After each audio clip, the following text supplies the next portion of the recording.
Bom dia, irmãos, graça e paz. Vamos a Deus por estar aqui mais uma vez nessa manhã. Hoje nós vamos meditar um pouco no livro de Lucas, uma parábola muito conhecida dos irmãos, no capítulo 16, do verso 1 ao verso 13. E talvez uma das parábolas mais intrigantes, vamos dizer assim, né? Contadas por Jesus ali aos seus discípulos. Capítulo 16 do livro de Lucas. Amém? Todos encontraram aí? Então vamos ler do verso 1 até o verso 13. Diz a palavra de Deus. Jesus disse também aos seus discípulos: certo homem rico tinha um administrador. Um dia ele recebeu uma denúncia de que esse administrador estava desperdiçando os bens dele. Então, chamando, lhe disse: que é isto que eu ouço a seu respeito? Preste contas da sua administração, porque você não pode mais ser o meu administrador. O administrador então se pôs a pensar: que farei agora que estou sendo demitido pelo meu patrão? Trabalhar na terra não posso, e mendigar tenho vergonha. Já sei o que vou fazer, para que quando for demitido, as pessoas me recebam em suas casas. Tendo chamado cada um dos devedores do seu patrão, perguntou ao primeiro: quanto você deve ao meu patrão? Ele respondeu: 100 barris de azeite. Então o administrador disse: pegue a sua conta, sente-se depressa e escreva 50. Depois perguntou a outro: e você quanto deve? Ele respondeu: 100 sacos de trigo. O administrador lhe disse: pega a sua conta e escreva 80. E o patrão elogiou o administrador infiel por sua esperteza, porque os filhos do mundo são mais espertos na sua própria geração do que os filhos da luz. E eu recomendo a vocês: usem a riqueza injusta para fazer amigos, para que, quando a riqueza faltar, vocês sejam recebidos nos tabernáculos eternos.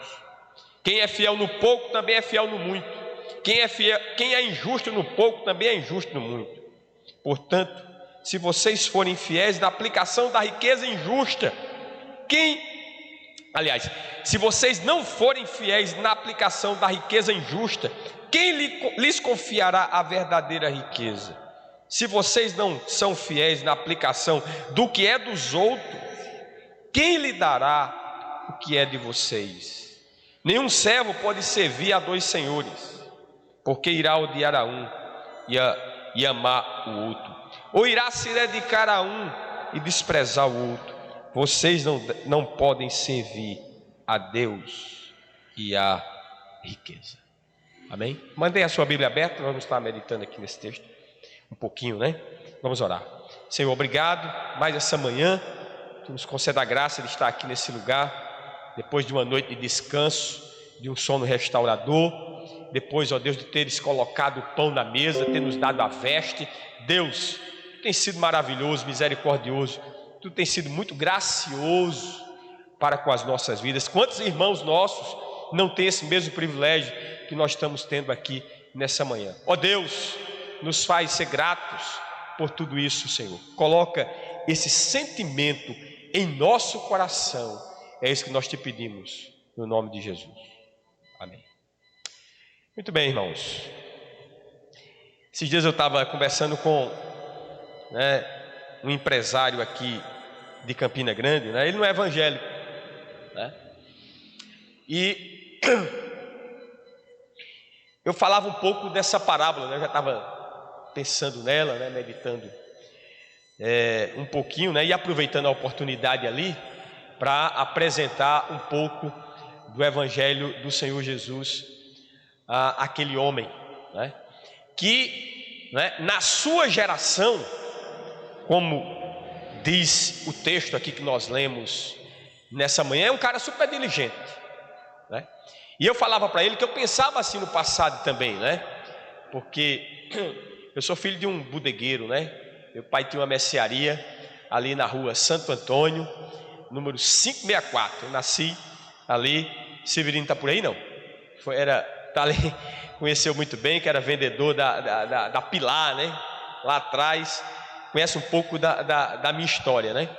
E antes de ter esse encontro, né, com a graça de Deus, de ter sido alcançado por Deus, por meio da sua graça, né? Meus planos, Bill, era, né, que aquela mercearia, né, se transformasse no mercado. E realmente a mercearia de meu pai se transformou no mercado. E depois, né, eu fosse comprando as casas do lado, né, tinha casas do lado, porque o meu plano era o quê? Era expandir, né, aquele mercado, construir um prédio de 3 andares, né, fazer kitnets, e aquilo ali seria a minha aposentadoria.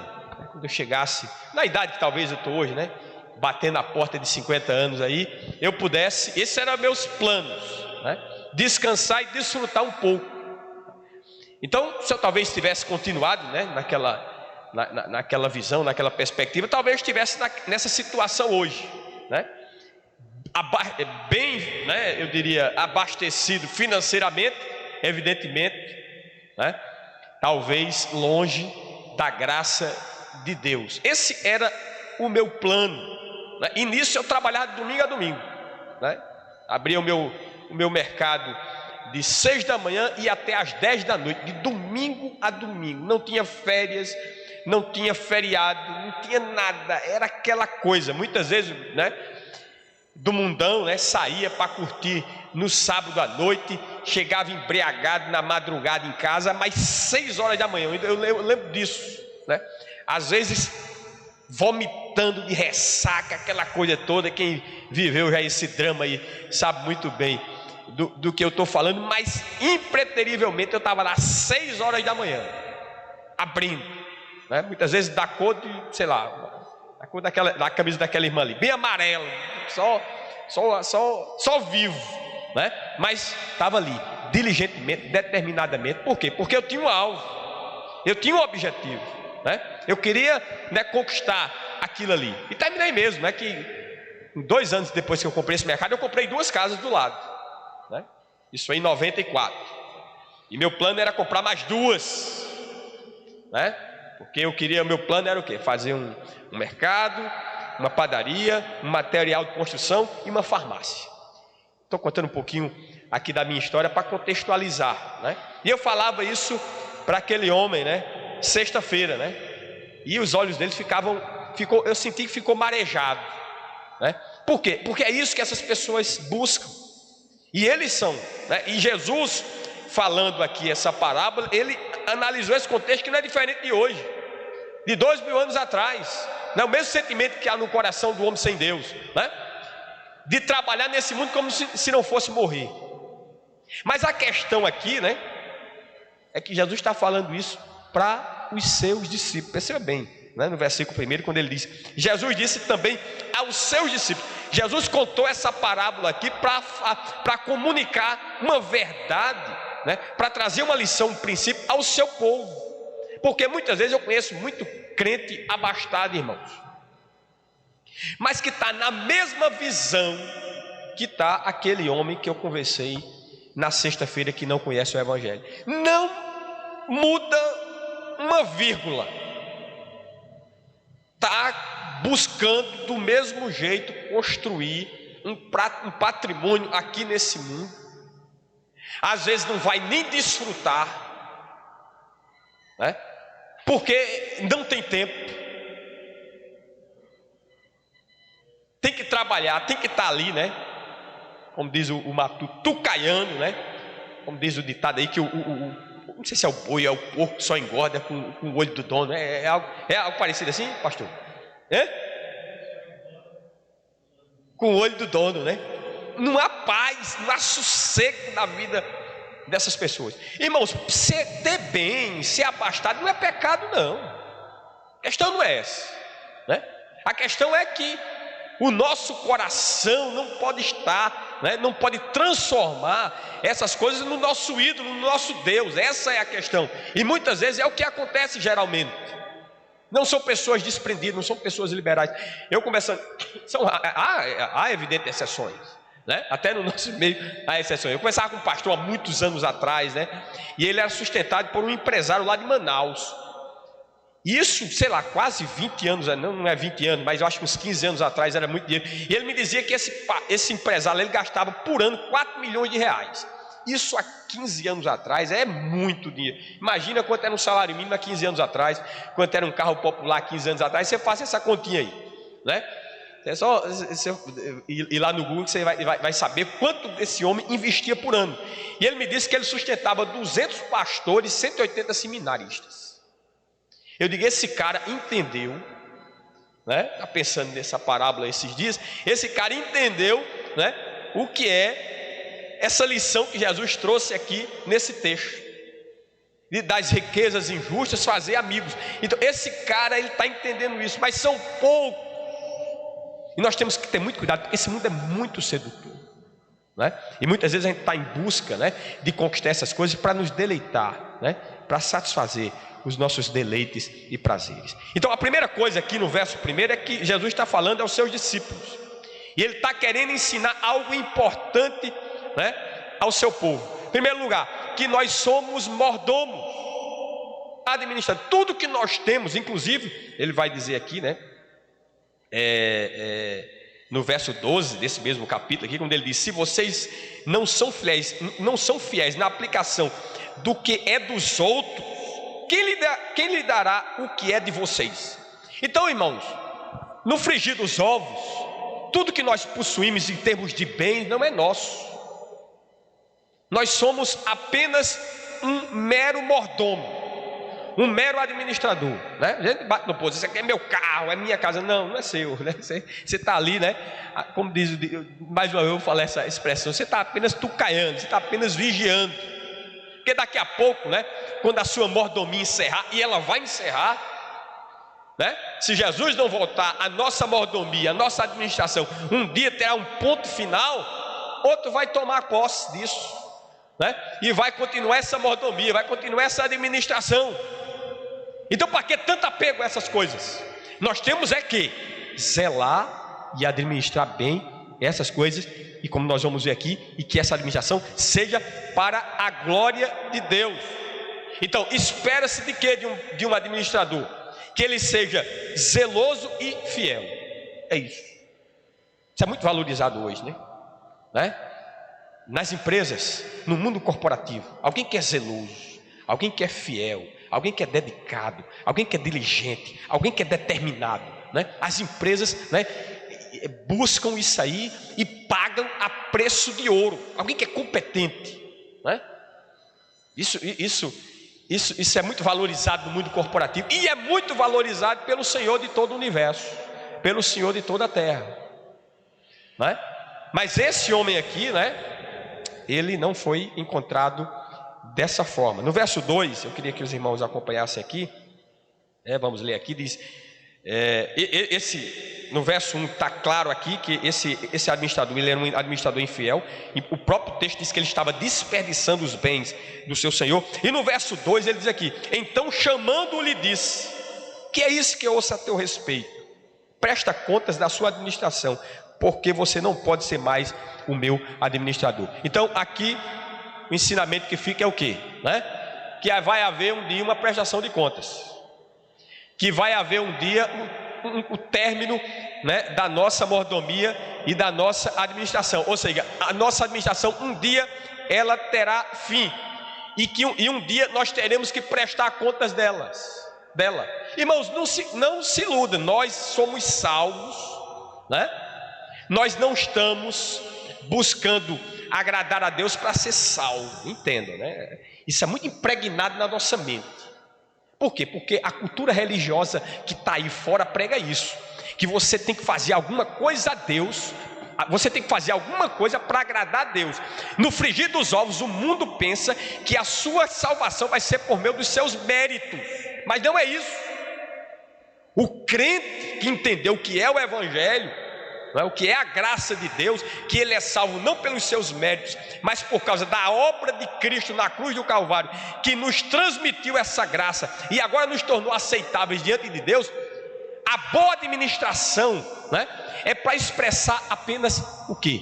Um sentimento que é muito faltoso, né, no nosso meio, que é gratidão. É uma evidência de que você é um salvo em Jesus Cristo, é você ser um indivíduo zeloso, né, fiel, um bom administrador dos dons e talentos e recursos que Deus tem lhe dado. Não é só dinheiro não. Às vezes você não tem dinheiro, mas você tem dom, você tem talento, você tem capacidade, né? Você pode usar esse dom, esse talento, essa capacidade que Deus lhe deu para o louvor da glória dele. E um dia nós vamos ser chamados, né? Até Paulo, se não me engano, né, chama de tribunal de Cristo, né? Não é para condenação, né? Mas é para galardão, né? Vai haver uma recompensa, um prêmio diferente para aqueles que se esmeraram enquanto estavam aqui nesse mundo, né, para fazer daquilo que Deus lhe deu o melhor, né, para o louvor da sua glória. No verso 3, aqui há um dilema, né, desse cara aqui. O administrador então se pôs a pensar: que farei agora que estou sendo demitido pelo meu patrão? Trabalhar na terra não posso, de mendigar, né, tenho vergonha. Interessante, irmãos, porque esse cara aqui, ele podia ter pensado antes, ele podia ter refletido antes. Ele só foi refletir, só foi pensar, né, depois que ele foi chamado à prestação de contas e foi lhe dado o veredito: você está demitido, né? Você está demitido. Então é difícil a gente fazer uma autoanálise, uma autocrítica. Geralmente a gente faz uma análise, uma crítica do próximo, mas temos dificuldades em fazer uma análise e uma autocrítica de nós mesmos. É melhor nós nos julgarmos do que julgarmos o próximo, né? Até Jesus disse isso, né? Em outras palavras, né? A gente não está habilitado a tirar o cisco do olho do irmão enquanto não tirar o quê? A trave, né, que está no nosso olho. Muitas vezes a gente, né, tem uma trave no nosso olho, mas observa o cisco que está no olho do irmão. Então esse pensar, esse refletir, como é que está sendo a nossa mordomia? Como é que eu tenho usado esses dons e talentos? Como é que eu tenho administrado os recursos que Deus tem me dado? Será que tem sido para o louvor da glória de Deus, né? Tem um burburinho, né, eu conheço alguns crentes, né, que não está bem claro essa questão do dízimo, né, no Novo Testamento em relação à igreja. De fato, né, esse ensino não é bem claro, muito embora ele esteja presente, né, no Novo Testamento. Mas eu fico muito preocupado quando a pessoa fica com esse tipo de questionamento, porque geralmente, né, quem está predominando na sua vida, no seu coração, nos seus sentimentos, é o amor ao dinheiro. Porque alguém que entendeu, que foi alcançado de fato pela graça de Deus, é alguém que é liberal, irmão. É alguém que é solidário com as pessoas. É alguém que não é apegado ao ter, né, mas que compartilha, não só com a igreja, mas com as pessoas também, e até com as pessoas, né, que não conhecem a Deus. É triste isso, né? Se a gente olha para a prática cristã da igreja primitiva, você vai ver ali um cara como Barnabé, ele vendeu tudo que tinha e depositou nos pés dos apóstolos. A Bíblia não está pedindo isso para você fazer, né? Mas aquele homem foi levado, ele compreendeu que o maior bem, né, o maior tesouro ele já tinha alcançado, e ele queria promover aquela causa. Ele queria ajudar aquela comunidade de santos que estavam ali, né, naquele primeiro momento do livro de Atos, no capítulo 2. Mas tem muita gente apegada a isso, né? Não é solidário, às vezes tem recurso, está lá na poupança, né? Sei lá o que é que o cara está pensando com aquilo ali. Às vezes não vai nem, a gente não sabe de nada, irmãos. A gente faz planos, né? Mas Deus é quem sabe o nosso futuro. E às vezes tem um irmão precisando, necessitado de alguma coisa, mas a pessoa não se voluntaria a ajudar essas pessoas, a ajudar o meu irmão. Não precisa nem ser seu irmão na fé, ajudar uma pessoa incrédula ali, né? O quanto essa pessoa não seria tocada, não seria abençoada em ver essa sua atitude. Eu tenho certeza que se nós fôssemos e levássemos a sério, de fato, as palavras de Jesus e o Evangelho, esse mundo seria impactado de forma tremenda. Nós estamos com cerca de 60 milhões de evangélicos no Brasil. Por que não temos esse impacto? Alguma coisa está errada. Alguma coisa está errada. Imagina 60 milhões de pessoas vivendo, né, o ensino, né, as palavras de Jesus. Imagina o impacto que teria essa nação. Eu acredito que a maioria dessas pessoas não entenderam ainda o que é o Evangelho. E nessa reflexão desse cara aqui, né, desse administrador infiel, no versículo 3, ele deixa escapar duas coisas, né? Quando ele diz aqui: trabalhar na terra não posso, de mendigar tenho vergonha. Ou seja, ele não estava disposto a pegar no pesado, né? A pegar no batente, né? A ser rebaixado, né? A talvez trabalhar ali não mais como um administrador, mas como sendo um dos funcionários daquele senhor, né? E mendigar, eu tenho vergonha, né? Ele diz aqui, ele tinha um certo orgulho, né, no seu coração, uma certa, você percebe o sentimento que havia no coração daquele homem. Do verso 4 ao verso 7, né, nós vamos ter aqui uma decisão. Se nós tínhamos um dilema no verso 3, do verso 4 ao verso 7, ele toma uma decisão. Então vamos ler aqui, quando diz aqui, né, a partir do verso 4: já sei o que vou fazer, para que quando for demitido as pessoas me recebam em suas casas. Tendo chamado um dos seus devedores, do seu patrão, perguntou ao primeiro: quanto você deve, né, ao meu patrão? Ele respondeu: 100 barris de azeite. Então aqui, coloca aqui, pega a sua conta, senta depressa, escreve 50. Verso 7: depois perguntou ao outro: e você quanto deve? Ele respondeu: 100 sacos de trigo. O administrador lhe disse: pegue a sua conta e escreva 80. Então aqui a ideia era encontrar o favor, né, dos seus devedores, né, lhe garantindo um bem-estar no futuro. Olha a sacada desse cara, né, que depois ele vai ser elogiado por isso, né? O que é que eu vou fazer, né, para que no futuro essas pessoas me recebam em suas casas? Então aqui você percebe a preocupação dele com o futuro, assim como eu, né, quando tinha 20 anos de idade, até os 26 eu fui comerciante, mas comecei com 14, ajudando meu pai. Então a minha preocupação era o quê? De quando chegasse nessa idade que eu estou hoje, um pouco mais, eu tivesse uma segurança, uma estabilidade financeira, né? Que eu pudesse agora viver a minha velhice. Interessante, irmãos, um dia chegou um pastor na minha casa, né? Os olhos dele até brilhavam, né? Eu não vou dizer aqui que talvez, né, tem esse negócio, hoje até que acabou isso, né? Eu nunca mais tenho ouvido falar esse negócio de marketing de rede, né? Que você coloca alguém para vender para você, aí você vai ganhar comissão em cima daquela pessoa, aquela pessoa arruma outra pessoa, aí você também vai ganhar em cima. Ele disse: rapaz, eu trouxe um negócio bom para você aqui, você conhece muita gente, né? Você vai chegar a ser diamante. Tem um negocinho de diamante, eu não sei o que, tem umas categorias lá, né? E você vai ter estabilidade financeira. Olha aí, rapaz, os olhos do pastor chega, estava vendo só cifrão assim, aqueles cifrõezinhos. Rapaz, eu não tenho tempo para isso não. E quer saber desse negócio? Eu nem estou preocupado com isso, né? Porque Jesus disse que a gente não deveria se preocupar com essas coisas. Olhe para as aves do céu, olhe para os lírios do campo, né? Elas não semeiam nem cegam, mas não falta alimento para elas. E Salomão em toda a sua glória não se vestiu como esses lírios aqui.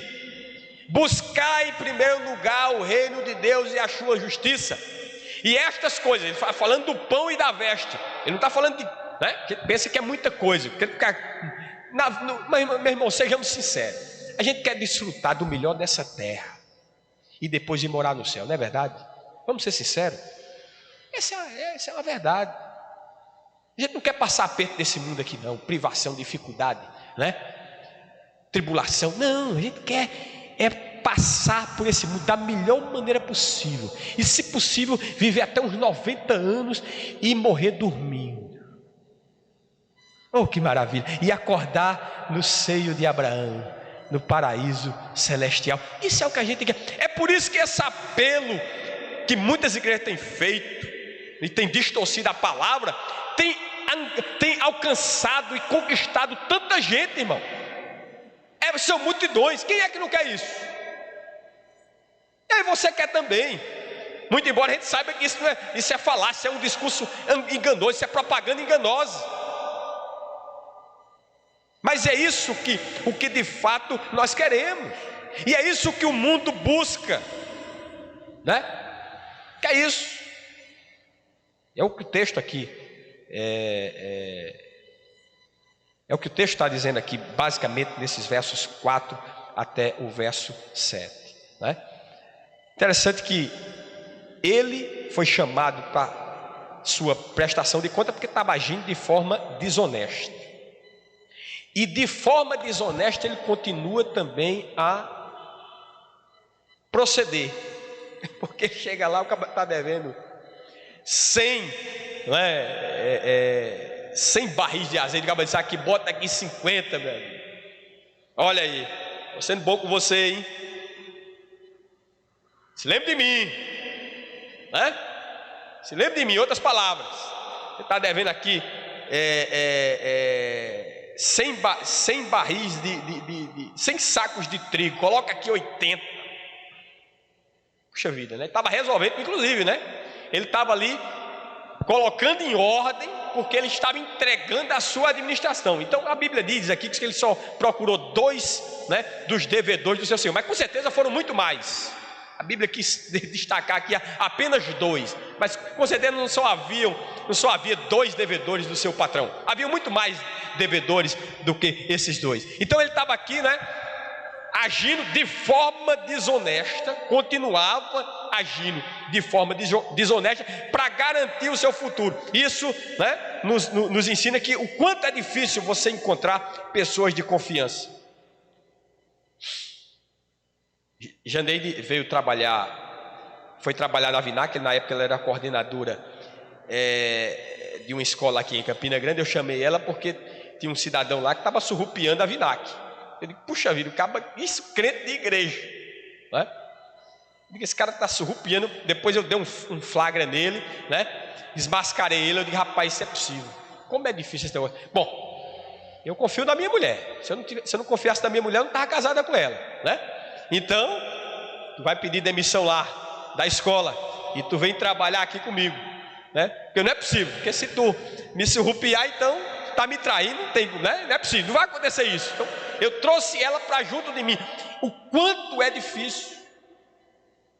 Isso já aconteceu muitas vezes na minha trajetória dentro da igreja. Pessoas que não eram fiéis, que não administravam os recursos. Imagina, irmão, o cara roubar ofertas. Imagina aí, o cara desse tem coragem de mamar em onça, não tem? Porque esses nossos bens, já nada é nosso, tudo é de Deus. Foi Ele que nos deu, nos emprestou para nós administrarmos. Quanto mais os recursos da igreja. Fico pensando em pastores que agem de forma desonesta, né? Que aplicam mal os recursos de dízimo e de ofertas. Eu sempre digo lá na Vinac, né? Até uma folha de papel, eu digo, gente, isso aqui é dinheiro de oferta. Não é de dízimo, porque a Vinac não é igreja, né? É dinheiro de oferta. Vocês, Ellen, uma lâmpada dessa aqui acesa, está gastando energia, vai pagar mais na conta no final do mês de luz. Vocês, olha aí, ó. Olha, não faça Deus cobrar isso de vocês, não, né? Então, esse cara aqui, ele viveu uma vida de desonestidade. E agora, na sua prestação de contas, ele continua tendo, né, o mesmo procedimento, agindo da mesma forma que vinha outrora agindo de forma desonesta. Agora, vem aqui, né, o versículo 8. Vamos lá. E o patrão elogiou o administrador infiel por sua esperteza. Aí vem aqui o complemento, né? Porque os filhos do mundo são mais espertos na sua própria geração do que os filhos da luz. Primeira coisa que eu queria destacar, né, que esse patrão aqui, né, esse Senhor aqui, não necessariamente é Jesus Cristo, hein? Alguns comentaristas dizem que não, né? Não, aqui não se refere a Jesus Cristo. Um comentarista ele afirma o seguinte, né? Que é possível, qual é a moral da história aqui? Que é possível aprender, né, coisas boas de maus exemplos. Geralmente a gente aprende, né, coisas boas de bons exemplos. Mas Jesus aqui está usando uma parábola, uma história de um mau exemplo. Por isso que essa parábola é intrigante, né? Um mau exemplo para ensinar uma coisa boa. E a gente vai ver isso aqui, isso aqui mais na frente. Esse cara aqui, ele está sendo elogiado, né, pela sabedoria do seu ato, mas não pela moralidade do seu ato. O elogio aqui não foi ao seu caráter, mas foi a sua ação de se proteger. Lembra que ele estava aqui dando desconto ali, né, aqueles devedores daquele seu senhor, para que no futuro eles pudessem, né, lhes prestar também um favor. Então aqui o elogio está na sua ação de se proteger. Por isso que ele depois vai aplicar ao povo de Deus. O elogio aqui não é a sua infidelidade, mas a sua sagacidade. Inclusive o texto diz aqui, né, no verso 8: e o patrão elogiou o administrador infiel por sua esperteza. Não sei, qual é a tua tradução? Tem o que aí, Jamerson? No verso 8, a parte A diz o que aí? É esperteza também, não?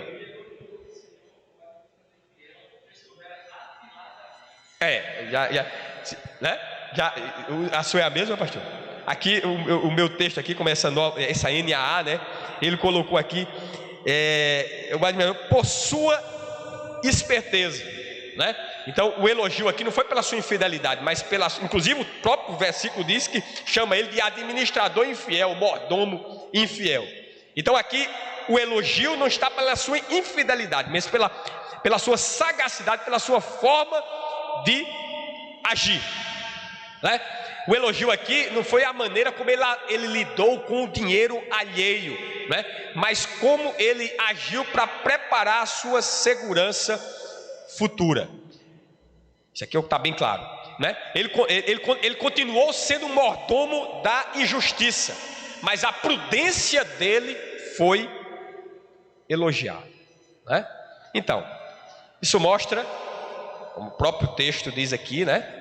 Complementa a parte B do versículo, que os filhos das trevas, tem tradução aí que diz, né? Não sei como é que está a sua, aqui a minha diz, os filhos do mundo são mais espertos na sua própria geração do que os filhos da luz. A questão é aqui, irmãos, se nós que somos filhos da luz, nós não somos filhos das trevas, se nós, né, usássemos da mesma destreza, né, como os filhos do mundo usam para as coisas deste mundo, o reino de Deus avançaria com mais vigor. Entenda, esse cara aqui usou de sagacidade para o seu próprio proveito, para o seu próprio bem. Imagine se nós usássemos da mesma sagacidade, não para o nosso próprio proveito, mas para o bem, para o avanço do evangelho do reino de Deus e para abençoar outras pessoas. É essa a moral da história aqui, né, que nós temos que aprender e que geralmente nós não temos feito. Então o que Jesus está querendo dizer aqui é que essa sabedoria dessas pessoas do mundo, né, em relação ao mundo, elas devem ser imitadas no que diz respeito às nossas almas. Por isso que esse texto ele é intrigante. O princípio do mundo é que, né, eles têm que aproveitar as oportunidades. Aí, irmão, será que nós temos aproveitado, né, as oportunidades que Deus tem nos dado? Aqui, por exemplo, nós vivemos no mundo, num país, né, numa parte do mundo onde há liberdade total de pregação do Evangelho. Aqui não há ainda, né, nenhum obstáculo para você manifestar a sua fé livremente. Mas muitas vezes nós temos vergonha de manifestar essa fé que nós temos no nosso ambiente de trabalho, no nosso ambiente de faculdade, no ambiente escolar. Nós somos tímidos. Muitas vezes nós pegamos lembra daquela parábola dos talentos, né? Que o cara pegou e enterrou, né? Nós não temos desenvolvido. As pessoas do mundo aí, elas estão, né, com aquilo que lhes chega à mão, multiplicando, desenvolvendo, porque elas estão pensando em desfrutar, por mais que seja pouco tempo, 20, 30 anos aqui nesse mundo, depois que chegar o seu descanso, mas elas estão lutando por isso. E nós, irmãos, nós sabemos que um dia a nossa mordomia vai chegar ao fim, vai ser colocado um ponto final, mas nós temos uma eternidade para viver com Deus. E por que é que nós não nos esforçamos, né? Não aplicamos dessa mesma sagacidade para as coisas de Deus, para as coisas que diz respeito à nossa alma? Porque nós não somos sábios naquilo que diz respeito aos assuntos espirituais. O homem sem Deus, ele trabalha como se ele nunca fosse morrer. Não é verdade? Meu pai dizia isso. Não sei se seu pai dizia isso, né? Meu filho, trabalhe como se você nunca fosse morrer. Eu nunca esqueço disso, né? Mas o fato é que nós vamos, né? Isso é uma verdade inexorável, né? Vai chegar ao fim. E as pessoas do mundo trabalham, né, como se essa vida não fosse passar, como se não houvesse outra vida além dessa. Eles não têm certeza de nada, mas nós temos certeza, irmão. Nós temos certeza. Você tem certeza, né, dessa vida que Deus tem preparada, né, para aqueles que o amam, que nós somos alcançados por essa graça, e que agora nós temos hoje já acesso ao trono da glória, e quando partirmos desse mundo nós vamos estar na presença de Deus, e quando Jesus rasgar esses céus, nós vamos ser, o nosso corpo que está no pó da terra será ressuscitado, e será transformado, e será um corpo semelhante ao corpo de glória do Senhor Jesus Cristo. Nós conhecemos essas verdades, e temos todas essas promessas, mas vivemos, né, muitas vezes como os homens que não conhecem essas verdades, né, que não conhecem essas promessas, estão vivendo aqui nesse mundo. Irmão, nós não podemos deixar de nos preparar para essa nova vida, né? Dedicando os nossos melhores esforços e os nossos melhores sentimentos à vida eterna. Vamos avançar. Verso 9. E agora aqui a fala de Jesus. E eu recomendo a vocês quem? Aos discípulos. Usem a riqueza injusta para fazer amigos, para que quando a riqueza faltar, vocês sejam recebidos nos tabernáculos eternos. Puxa vida, como esse texto é difícil. Como é essa história, pastor? Riquezas, tem tradução aí que diz riquezas de origem iníqua. Não sei se é essa que está aí, pastor, na sua, né? De origem iníqua. Aqui está dizendo a riqueza injusta.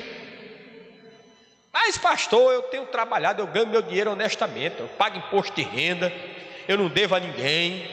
Não é isso que muitos crentes dizem, né? Tentando se justificar diante de Deus, né? Irmãos, esse dinheiro que você está no bolso aí, ele faz parte de um sistema iníquo, não um sistema divino. Por mais que você tenha ganhado ele honestamente, mas a origem parte do mundo, parte desse sistema. E o próprio Jesus disse que o mundo jaz em quê? No maligno. Então ele está ensinando aqui, né? Jesus não está dizendo que devemos ter uma mente mundana em relação ao uso do dinheiro, né? Ele não está dando aval à desonestidade, não é isso. Mas o que é que ele está dizendo?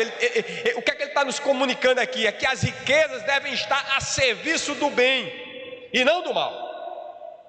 É isso que Jesus está dizendo aqui. Ele está dizendo aqui que os nossos bens financeiros devem estar a serviço da promoção do Evangelho e não dos nossos prazeres egoístas. Muitas vezes ele está a serviço dos nossos prazeres egoístas. Nós nos acostumamos, vamos dar 10%. A igreja optou, né, pelo dízimo, que é a menor parte, né? Os discípulos nos dias dos apóstolos ali, de Paulo, né, de Barnabé, de Pedro, eles tinham uma concepção diferente. Não era apenas 10%. Nós temos que aprender a ser mais liberais. Nós fazemos planos para com as nossas coisas, que vai nos dar prazer aqui nesse mundo, mas temos poucos planos para com as coisas de Deus, para com as coisas do reino, para com as coisas da sua própria igreja local. A consciência cristã é um exemplo disso, irmão, né? Vocês acompanham a história desse trabalho, já se passaram 23 edições agora, né? São 24 edições, mas você vê a luta que é para fazer aquele evento. Sabe por quê, irmãos? Porque falta desprendimento nosso. A gente só está disposto a dar se tiver algo em troca. Você vê aí nessas igrejas que o foco delas é na teologia da prosperidade. O apelo é o quê? Dê, porque você dando, Deus vai dar 100 vezes mais. Não é isso que eles dizem? Aí o cara diz, puxa vida, é vantagem. Olha, eu vou botar 10, vou ganhar 1.000. Olha, eu vou dar. Eles não estão dando, né, fundamentados e baseados no ensino verdadeiro e genuíno, mas eles estão dando baseado num sentimento de barganha. É por isso que essas pessoas, essas igrejas aí, né, prosperam, entre aspas, né, distorcendo o ensino das escrituras. O mordomo sábio é aquele que ajunta tesouros no céu e investe em causas de consequências eternas. Imagina você contribuir com uma obra como a missão Portas Abertas. Você está orando aqui, você está ajudando. Há um camarada que está lá na janela 10/40, num país muçulmano, num país budista, num país hindu, num país comunista.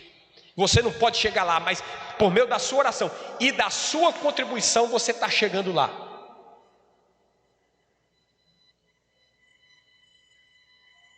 Aqui mesmo, na própria missão essa, como a Consciência Cristã, ou como a missão Juvep, ali em João Pessoa, que tem feito projetos missionários, aberto igrejas onde não há presença evangélica, em povoados, em distritos. Esse seu recurso que você contribui com os Gideões internacionais, que distribui aqueles novos testamentos em presídios, em hospitais, em escolas. Quantas pessoas não estão sendo abençoados? Ou com a própria Sociedade Bíblica do Brasil, aquelas porções bíblicas, Bíblias que são de certa forma barateadas, porque nós temos ajudado. Irmãos, isso vai ter consequências eternas, nós não temos ideia. Você que é mantenedor da consciência cristã, esse dia eu fui fazer um pequeno procedimento aqui, cirúrgico, foi terça-feira, né? E a médica disse, pastor, eu fui, né? A pessoa tem a expressão, às vezes diz assim, eu me converti na consciência cristã. A gente sabe que, né, Deus usou a consciência cristã, a ação do Espírito de Deus, né? Aquela moça ali, com 30 e poucos anos, né?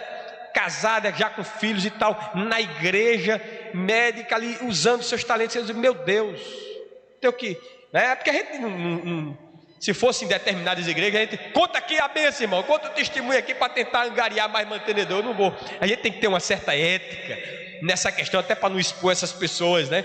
E guardar o nosso coração também. Mas Quantas pessoas não têm sido abençoadas por meio daquele trabalho? Quantas milhares de pessoas não têm sido edificadas? Outras que foram alcançadas pelo Evangelho? Impactos, né? Como diz, né, aqui, interessante quando Jesus diz aqui, ó: porque quando estas riquezas vos faltarem, vocês serão recebidos nos tabernáculos eternos. Em outras palavras, né, pessoas que por meio da nossa boa administração, da nossa boa mordomia aqui nesse mundo, foram alcançadas pelo Evangelho, e quando a nossa mordomia acabar e nós partimos desse mundo, essas pessoas vão nos dar boas-vindas, vão nos recepcionar também. Nós não temos nem ideia disso. Em outras palavras, é o que Jesus está dizendo aqui: das riquezas de origem iníqua, fazei o quê? Amigos. Que amigos são esses, irmãos? São pessoas que, por meio da sua fidelidade, do seu desprendimento, da sua liberalidade, da sua boa administração, da sua boa mordomia, foram alcançadas aqui nesse mundo pela graça de Deus, né? Esse trabalho aqui, pela sua fidelidade de manter essa obra funcionando, quantas pessoas não podem ser alcançadas aqui por meio da pregação do Evangelho? E essas pessoas se tornam parte da nossa família, né? Às vezes vão partir antes de nós, e nós vamos partir depois, e essas pessoas vão nos receber nisso que a Bíblia chama de tabernáculos eternos. O teólogo Leon Morris, ele disse o seguinte: os seguidores de Jesus devem usar o dinheiro para propósitos espirituais tão sabiamente quanto os filhos deste mundo utilizam para os seus alvos materiais. Ou seja, o homem sem Cristo, o alvo dele é material. O homem com Cristo, o alvo dele é espiritual. É isso que esse texto está nos ensinando aqui nessa manhã. O propósito é que aqueles que foram abençoados e auxiliados pelo dinheiro possam receber os seus benfeitores quando chegarem no céu. Eu gosto muito desse texto aqui, né? Os discípulos estavam preocupados com a partida de Jesus. Aí Jesus diz o seguinte aqui, João verso 14, precisa abrir, de 1 a 3: não se turbe o vosso coração, crede em Deus, crede também em mim. Na casa do meu Pai há muitas moradas, há muitos tabernáculos. Tem esse mesmo significado. Se assim não fora, eu vos teria dito, pois vou preparar-vos lugar, e quando eu for e vos preparar lugar, voltarei e vos receberei para mim mesmo, para que onde eu estou, estejais vós também. Vamos caminhando para o final, devido à avançada hora. Vamos ler os versos 10 a 12. Queria que os irmãos acompanhassem aí. Quem é fiel no pouco, também é fiel no muito. Quem é injusto no pouco, também é injusto no muito. Portanto, se vocês não forem fiéis na aplicação da riqueza injusta, quem lhes confiará a verdadeira? Se vocês não forem fiéis na aplicação do que é dos outros, quem lhes dará o que é de vocês? O que é que a gente aprende aqui? As riquezas desse mundo são menores, a graça e a glória são maiores. Amém? Você é rico, você é abastado, você tem a graça de Deus na sua vida, né? Mas a gente fica olhando para o material, olhe para o espiritual. Quem não é fiel nas coisas materiais, não será nas espirituais. É isso que ele está dizendo aqui. Se você não é fiel nos bens materiais que Deus deu a você, você não vai ser nas coisas espirituais. Quem não lida com integridade com as coisas da terra, não está habilitado a receber a possessão das riquezas do céu. Irmão, se você não tem sido mordomo fiel, eu temo que você não foi alcançado pela graça de Deus. Se você não evidencia isso, né, na sua vida, talvez isso seja um mau sinal. A fidelidade no trato com o dinheiro não é meritória, nem é um substituto da graça. Ou seja, você não é salvo porque você é um bom mordomo, né? Você é salvo por causa da graça de Cristo na sua vida. Mas você evidencia a graça de Cristo na sua vida se você é um bom mordomo. Entendeu aí?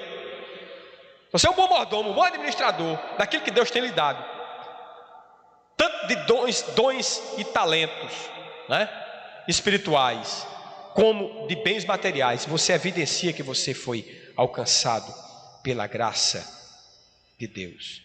A infidelidade no trato com o dinheiro é uma evidência da desqualificação de uma pessoa para possuir as riquezas espirituais. Aí vem um outro teólogo aqui chamado Warren Wiersbe. Aí depois o nosso Jorge, professor de inglês, pastor aqui, vai me dizer aqui como é essa pronúncia direito. Ele diz o seguinte: não é possível ser ortodoxo na teologia e ao mesmo tempo ser herético no uso dos recursos financeiros. Vou repetir: não é possível ser ortodoxo na teologia e ao mesmo tempo ser herético no uso dos recursos financeiros. É verdade isso, viu? Tem como não, né? Vamos lá. Estejamos convencidos disto, que são verdadeiramente ricos e muito ricos os que são ricos na fé, e ricos em relação a Deus, ricos em Cristo, nas promessas e nos penhores do céu. Lembremos disto: as riquezas deste mundo são de outrem, já falei isso aqui, né? Elas não nos pertencem, porque são de Deus. Nós somos apenas usufrutuários, né? Aquele negócio, né? Que alguém, né? Eu tenho um tio meu que faleceu, né? Ele deixou no testamento que os filhos não podiam vender os seus bens, eles iam ser usufrutuários, ou seja, enquanto estivessem vivos podiam usar, mas não podiam vender.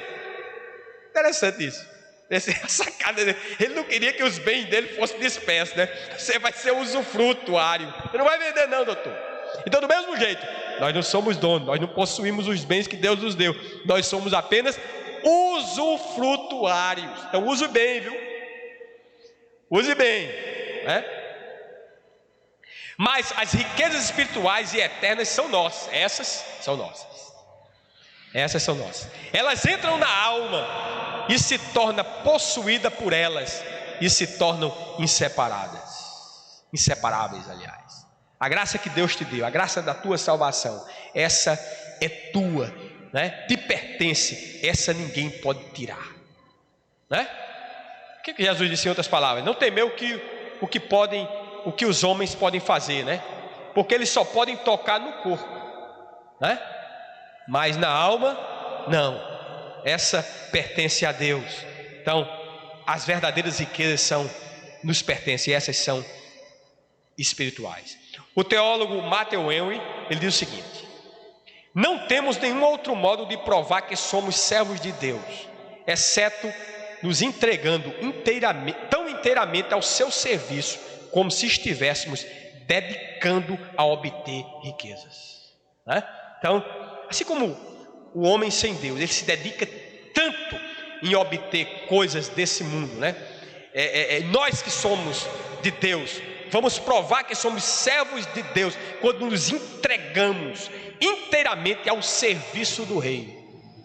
É isso que ele quer dizer aqui. E fechando, o verso 13 diz assim: nenhum servo pode servir a dois senhores, porque irá odiar a um e amar o outro, ou irá se dedicar a um e desprezar o outro. Vocês não podem servir a Deus e às riquezas, né? Hernandes Dias Lopes diz o seguinte: o dinheiro é um grande senhor de escravos, um senhor que exige dedicação exclusiva e devoção absoluta. O dinheiro exige dedicação exclusiva e devoção absoluta.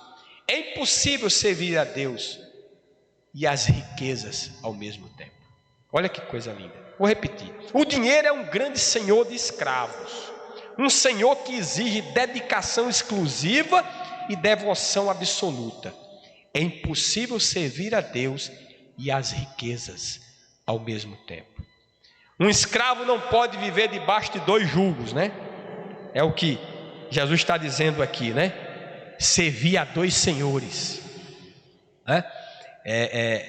Não podemos ter dois senhores. Se Deus é nosso Senhor, o dinheiro será o nosso servo. E a recíproca também é verdadeira. Se Deus não é nosso Senhor, nós nos tornaremos servos do dinheiro. Se um homem amar o mundo e for leal a ele, aborrecerá a Deus e o desprezará. E a recíproca também é verdadeira. As coisas de Deus serão feitas com a finalidade de ajudá-lo a servir. As coisas de Deus serão feitas com a finalidade de ajudá-lo a servir e a buscar a Ele, né?